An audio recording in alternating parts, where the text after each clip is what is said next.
de importante relevância para que a gente possa debater. Hoje o doutor Ítalo teve um imprevisto, ele não vai conseguir chegar a tempo aqui na CBN Cuiabá, mas a gente vai seguindo aqui a nossa programação, hoje recebendo a juíza de direito Tatiane Colombo. Doutora Tatiane, é um prazer recebê-la aqui, seja bem-vinda à CBN Cuiabá, fica à vontade para dar um bom dia aí para nossa audiência. Bom dia a todos os ouvintes da Rádio CBN, eu agradeço esse honroso convite para estar aqui vocês numa segunda-feira aí, no finalzinho do ano. É muito especial poder estar aqui conversando e batendo um papo com vocês.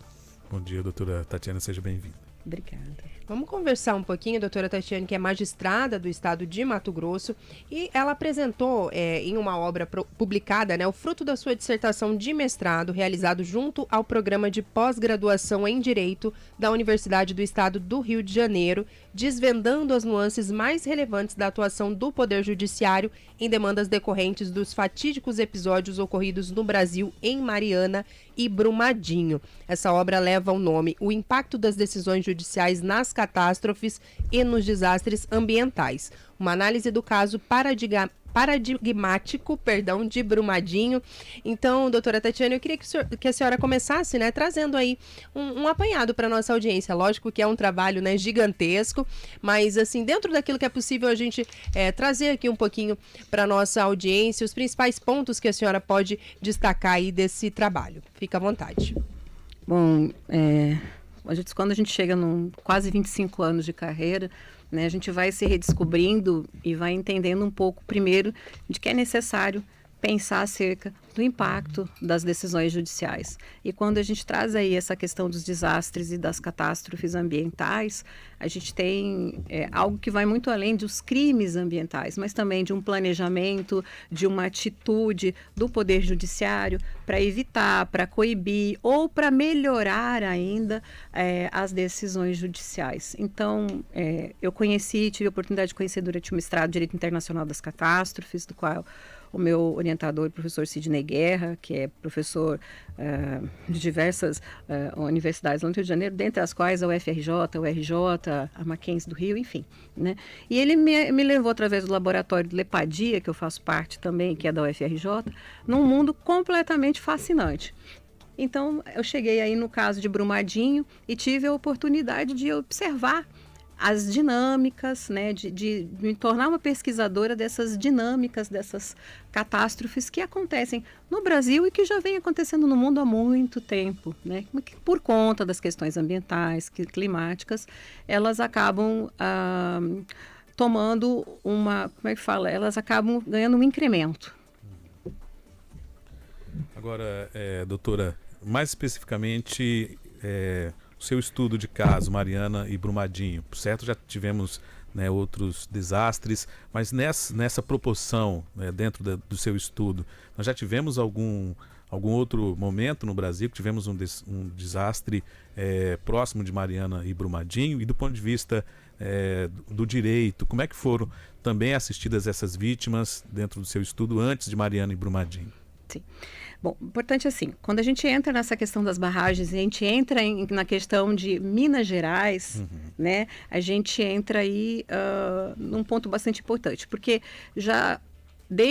tem várias represas que se cindiram em Minas Gerais, e essas represas que se cindiram, elas impactaram, de certa forma, o ambiente onde elas estavam, desde poluir, etc. e tal. Se a gente for olhar dentro de uma dinâmica mais ou menos aí dentro de uns 10 anos, a cada 2 anos, 3 anos, acontecia algo que não era pequeno, mas que impactava. E aí eu achei interessante porque eu fui procurar as decisões judiciais e para ver o que havia sido feito. Aí tive a oportunidade de encontrar um pouco da questão dos atingidos pelos movimentos de barragem, de entrar em contato com temáticas de justiça ambiental, que significa exatamente que eles falam de racismo ambiental, que são os vulneráveis, etc. e tal. Agora, com relação a grandes catástrofes que têm acontecido no Brasil, teve uma que não é uma catástrofe de barragem, como Mariana e Brumadinho, que levou ali a começarem a gerir políticas nacionais das questões de barragem, tanto que foi assinado agora, né? Foi promulgada a lei justamente para esses que foram atingidos por barragem. Eu confesso que eu preciso sentar e ver como o texto ficou, né? Mas é algo muito importante, porque é uma sucessão de danos que são causados a estas pessoas, né? Não é só a morte, é você perder toda uma história de uma vida, de uma história de um local. Exato. E repensar de como que isso tudo está sendo feito no Brasil. Né? Então, a primeira situação, como está o meio ambiente, como é feito, o que é necessário, quais são as pessoas que são desabrigadas, quais são os planos existentes para estas pessoas. Né? Mas aí a gente pensa e fala assim, poxa, em termos de Brasil, teve um evento que até eu trago no meu livro, que é o da Vila Socó, que aconteceu na região de Cubatão. Quando eu era bem menina, isso já tem um bom tempo, houve um grande incêndio na Vila Socó, quando Cubatão era tida como um dos lugares mais poluídos do planeta, etc. e tal. E ali eles falam que existe uma estatística oficial de que morreram 90 pessoas. Ali numa anterior ao carnaval, houve um vazamento de combustível e pegou fogo, né, numa favela. Mas existem outros detalhes deste caso, né, que também não teve um desfecho judicial, porque a ação foi trancada. Então, existe um padrão dentro disso. E a gente vai falar assim, é porque é Brasil? Não, não é porque é Brasil. No mundo, estas questões, do que eu pude pesquisar, no mundo, estas questões têm mais ou menos o mesmo rito, tem a mesma forma, nunca se chega definitivamente a uma pessoa que seja o culpado efetivo. Então, existe uma necessidade de que as pessoas olhem, porque exatamente quem são os maiores atingidos? Né? Os maiores atingidos são os mais vulneráveis. Então, não são as pessoas, né? Enfim, então, os mais atingidos exatamente são os mais vulneráveis. E isso precisa ser olhado, isso precisa ser observado. Por exemplo, na Nigéria, no delta do Níger, do rio Níger, né? Ali existe uma grande poluição por parte de petroleiros. E ali ficou tão ruim, que as pessoas mais pobres que moram ali começaram a ter conflitos entre eles, justamente diante dessa situação. Eu não sei se eu respondi a pergunta. Sim. Perfeitamente. Para quem está chegando agora aí na nossa audiência, na 95.9 FM, a gente está conversando com a juíza de direito, doutora Tatiane Colombo. Doutora, a senhora falou, né, em situações, né, catástrofes, desastres como esse, não se trata só da questão da vida, né? Muitas pessoas acabam morrendo, enfim, são tragédias que marcam, né, por exemplo, aqui o Brasil, mas tem muitos efeitos, né, para além dessas situações e que muitas vezes eles são imensuráveis, né? Pela experiência da senhora, pela obra, há uma forma de assegurar que essas pessoas atingidas, elas se sintam de fato contempladas com as decisões judiciais? O que a senhora tem observado, o comportamento também da justiça ao longo dos tempos? Tem uma outra questão muito grande, tem uma questão muito importante, é que uma pessoa que vai ser impactada desta forma, ela jamais vai se sentir completamente completa novamente, né? Mas o que precisa ser feito, as pessoas precisam ter lugar, ter a cadeira para estarem ali, serem representadas não só por órgãos públicos, mas por associações, elas terem essa possibilidade de fazerem parte de todo este processo que é a averiguação de responsabilidade, quer seja criminal, quer seja civil, trabalhista, enfim, em todas as esferas. Então, quem tem interesse precisa ter uma representatividade que seja além dos órgãos estatais. A Constituição tem ali no seu texto dizendo que as pessoas têm a representatividade, quer seja Ministério Público Estadual, Federal, Defensoria Pública Estadual, Federal, mas isso vai muito além, porque às vezes um simples movimento de atingidos pelas barragens, estar ali, estar no contexto, participar, por exemplo, de uma negociação, dá uma sensação de que aquilo foi realmente verificado, de que teve uma representatividade, né?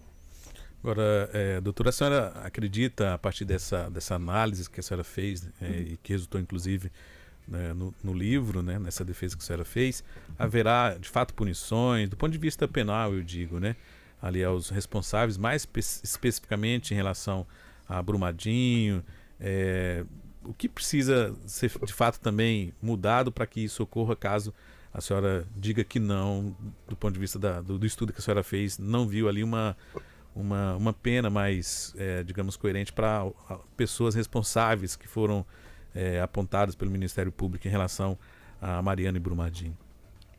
Mariana tem uma particularidade, que tudo foi feito e foi para a Fundação Renova. Agora foi feita uma repactuação, está sendo remodelada a pactuação, então, porque as pessoas não estavam recebendo, né, o que foi pactuado. Alguns crimes de Mariana já prescreveram. E a gente tem uma questão de lama tóxica que chegou a Abrolhos, que chegou no mar, que já, né, que atingiu diretamente muita coisa. A questão de número de vítimas em Brumadinho é muito maior, né? Mas ali, se não fosse uma atitude da antiga presidente do STF, impedir que tomassem cuidado para não prescrever, não todos os crimes foram prescritos, mas existem alguns crimes que têm uma prescrição mais rápida, porque tem uma pena menor. Então, muitas vezes se fala a culpa é do Poder Judiciário, mas nós trabalhamos com aquilo que nós temos. Né? A pena precisa ser necessariamente mais alta. Não, as responsabilizações precisam ser efetivadas. Assim, eu sempre acredito que pode dar certo. Porque o dia que eu deixar de acreditar, eu não vou conseguir mais fazer meu trabalho. Eu não vou conseguir mais pesquisar. Né? Então, eu sempre quero acreditar que as coisas vão se resolver. Mas, em muitos casos, passou em branco, prescreveram, ações penais foram trancadas, em outras situações de catástrofe em termos de Brasil e em termos de mundo, deixou-se de responsabilizar, por exemplo, são aquelas empresas que a gente chama de transnacionais, que elas têm mais de uma sede, mais de um lugar, né? Elas precisam olhar um pouco mais para essa população. Doutora, a senhora tocou num ponto, né, que a gente costuma ouvir sempre aqui, né? Não só dos ouvintes, mas enfim, é um sentimento quase que unânime ali. Eu não sei se unânime é a palavra mais adequada, mas esse sentimento, né, de que a culpa é sempre do Poder Judiciário. A senhora citou aí algumas situações, né? O Panoc falou sobre esses casos muito emblemáticos, Mariana, Brumadinho, e agora a gente está acompanhando também essa situação lá em Maceió, né? Um afundamento no solo, diversas famílias, milhares de famílias já precisaram deixar suas casas. E muito do que a gente acompanha nesse momento também é isso, né, Panoc, doutora? As pessoas falando, mais uma tragédia acontecendo, já tivemos situações lá em Minas e nunca se sabe, os culpados nunca são localizados, enfim, existe de fato esse sentimento por parte das pessoas. Como é que a senhora observa isso? Faz sentido, né, esse sentimento mesmo popular de que essas são tragédias anunciadas, né, lá no caso de Maceió, a gente tem ali essa situação de afundamento de solo já há alguns anos, né, salvo engano, desde 2019, agora as famílias, né, sendo retiradas. De fato faz sentido esse sentimento por parte da população? A senhora disse, né, eu vou sempre acreditar, senão a minha missão, né, a minha formação não faz sentido, mas como é que a gente pode contornar isso também, doutora? O caso da Braskem não é de hoje, ele vem ali, acho que há muito tempo atrás, quando começou. A Braskem é uma empresa transnacional, né? Ela dentro do seu composto, ela tem várias outras empresas que fazem parte dela, e a extração de sal-gema, ela é muito importante, ela é uma matéria-prima para várias outras, né? E ela já vem de um bom tempo, né, com um afundamento dali, onde com os primeiros bairros foi feita uma tentativa de se indenizar essas pessoas. Algumas pessoas ajuizaram uma ação na Holanda, que é o que acontece, por exemplo, Brumadinho tem uma ação ajuizada no Tribunal de Munique, por exemplo, Mariana na Inglaterra. Então, as pessoas, elas vão muito além, elas vão procurar justiça fora. Hoje se está mais atuante, porque a situação realmente ela chegou de tal forma que ali você tem realmente uma catástrofe, porque você tem uma empresa que está perdendo um valor, que está em termos de mundo.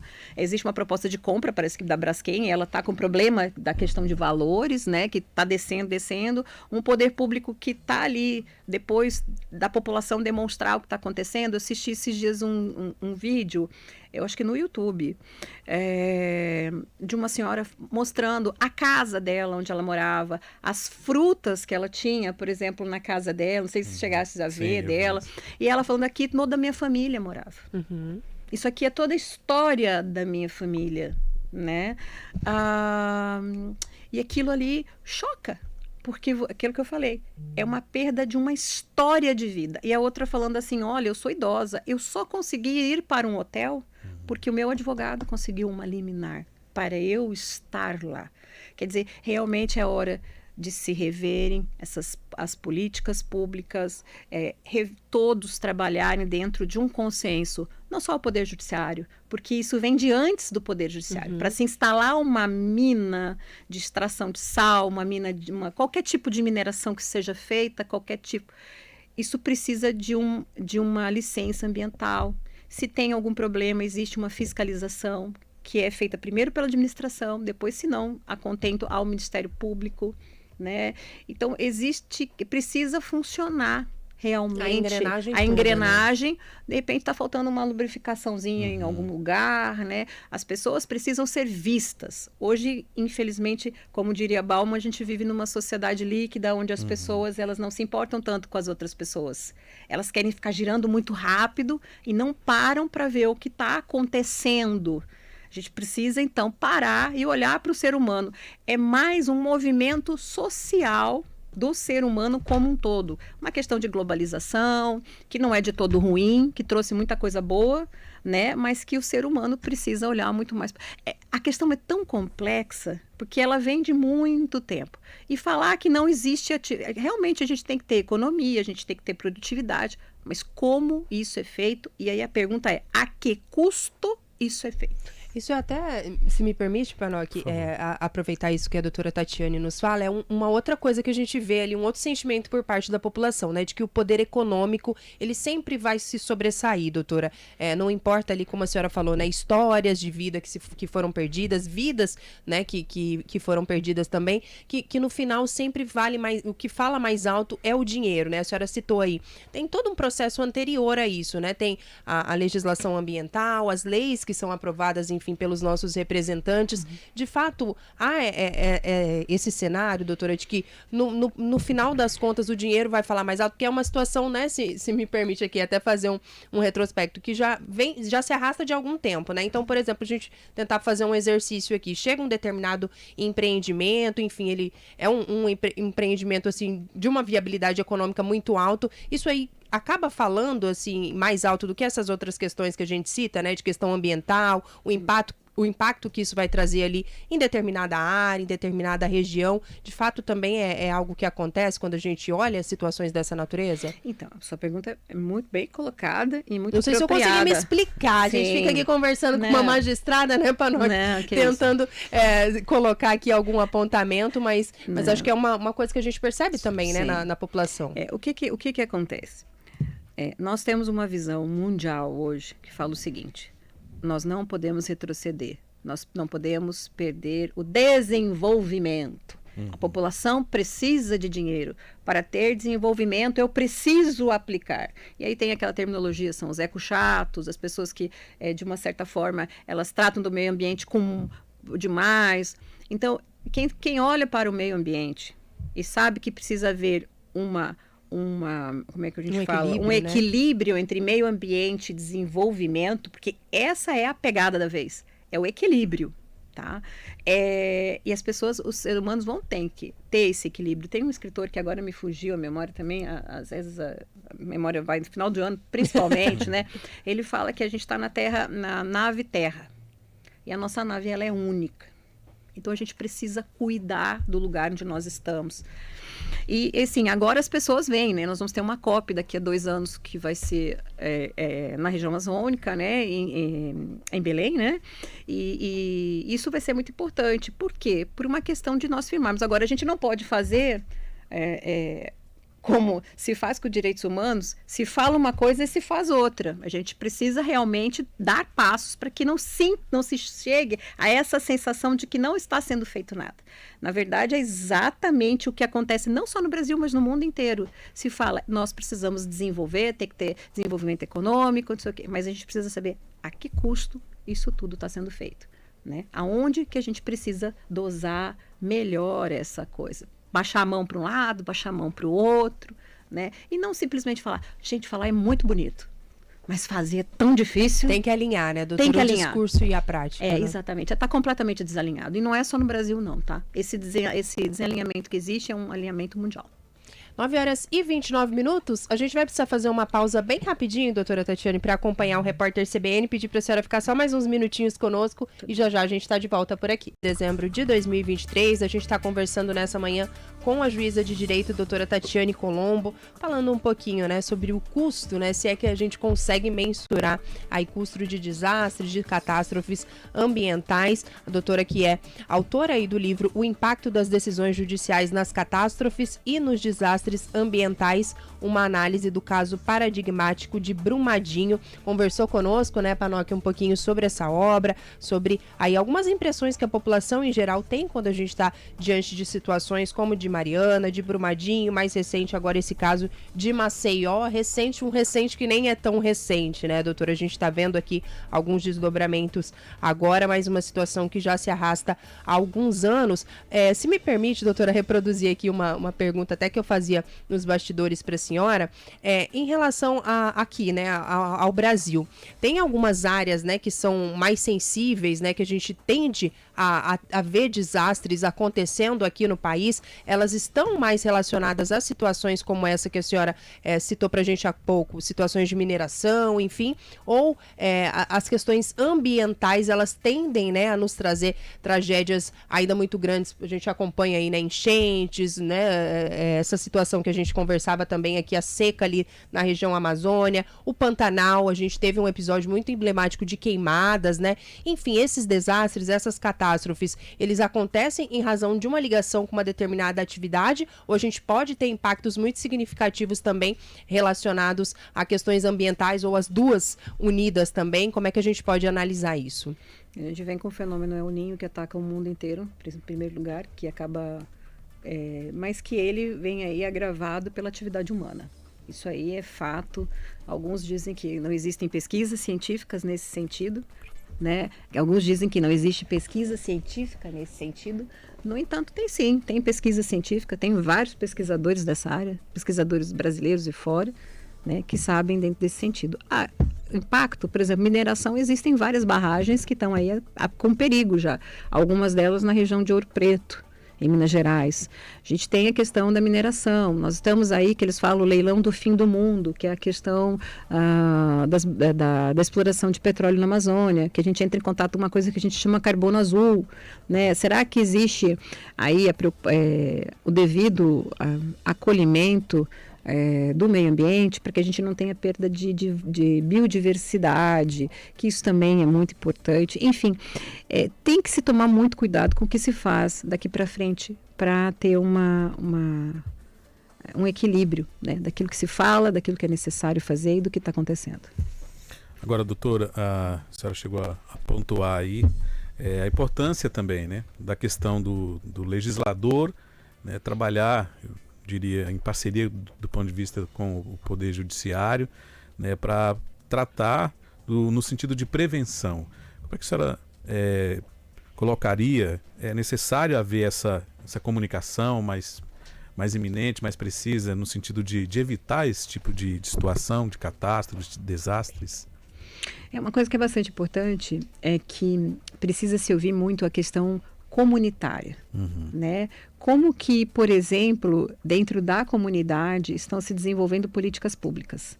A gente precisa ouvir do pequeno ao grande, o que cada um pode fazer, né? Isso é muito importante, né? Para que as leis precisam sair de acordo com aquilo que que corresponde à realidade. Né? O Brasil já é signatário de vários tratados, de vários tratados internacionais de direitos humanos, de meio ambiente, e precisa, por exemplo, nós temos o último, que é a Escazú, que fala exatamente da participação das pessoas como um todo na gerência de informação, enfim, e dos processos legislativos, que é exatamente